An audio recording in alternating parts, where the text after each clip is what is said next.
આમ તો મેનિફેસ્ટોમાં મુખ્ય વાત તો આમ બધાને ખબર હોય કે લોકોને શું જોઈએ છે પ્રાથમિક જરૂરિયાત. તો રોડ, પાણી, ભૂગર્ભ અને લાઇટ આ મુખ્ય વસ્તુ હોય છે. જો એ સારું હોય તો 80% લોકોને બીજે કોઈ નથી. પણ આપણે એનાથી આગળ દરેક વોર્ડનો જે વિકાસ થાય છે ત્યારે વોર્ડે વોર્ડે એક ઓફિસો થાય અને ત્યાં લોકોને એ વોર્ડની બધી જ જરૂરિયાતો ત્યાંથી પૂરી થઈ જાય.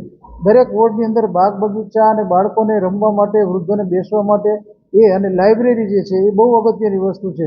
અને જે ઉચ્ચ અભ્યાસ માટે ભણતા હોય છે ને ઘણીવાર સગવડતા નથી હોતી, તો એવી લાઇબ્રેરી અંદર એ ભણવા માટે ને બેસવા માટે 24 કલાક માટે ખુલ્લી રહે. અહીંયા બાળકો ભણે એના માટે વાઈફાઈની સુવિધા, અહીંયા ભણવા માટે જે જરૂરિયાતો જોતી હોય એની પણ પૂરી સગવડતા પાડવી એ પણ એક વિશેષ છે. બાકીની વસ્તુમાં વૈચારિક રીતે પણ નવા નવા આયામો અમે ઊભા કરવાના છીએ. ભવિષ્યમાં હજી એક આની અંદર પત્રમાં લખવાનું બાકી છે હજી, પરંતુ એક એવી યોજના બનાવી કે લોકો અહીંયા ફરવા આવે અને ફરવા આવ્યા પછી એને ધ્યાનમાં આવે કે આ વસ્તુ તો કલ્પના બહારની છે, એટલે આપણે ગ્રહો છે ને સાંસ્કૃતિક વિરાસત છે એવી પણ વિકાસ કરવો, આ પણ એક વાત અંદર છે. રોડ રસ્તા હવે જે નવા વિસ્તારો જોડાણા છે એની અંદર તાત્કાલિક સીસી રોડ થાય, ડામર રોડ થાય, રસ્તા મોટા થાય, આ પણ પ્રાથમિક જરૂરિયાત છે.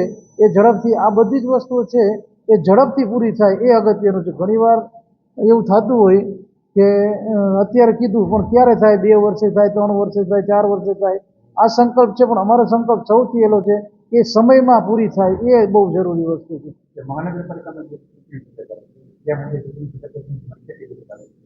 વિકાસના મુદ્દે આમ તો 52 અમારી આવે છે ને વિકાસના મુદ્દે અને લોકોની સાથે આત્મીય સંબંધો અને બાકીનું જે જોવે છે ક્યારેય કોઈને તકલીફ ન પડે, જે કાંઈ હોય તો તરત જ આપણને કહે ને એની સુખાકારીનો આપણે તરત જ નિકાલ કરવો જોઈએ.